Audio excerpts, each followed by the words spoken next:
Install the screws. Install the motor terminals. Hook up the motor.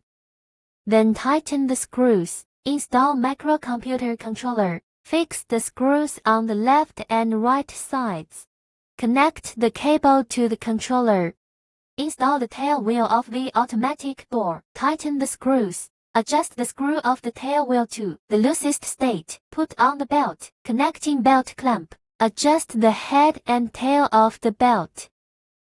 Through the screw on the tail wheel. Adjust belt tension. Then tighten the setting screws. Install door clip. Fix the screws.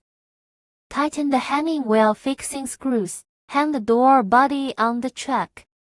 Anti-loosening accessories for fixing the hanging wheel. Connect belt rack. Tighten the set screws. Move the door leaf to the open, close, door stop position. Install the stopper and tighten the screws. Plug in the power cord. The power supply does not distinguish between positive and negative poles. Power on test.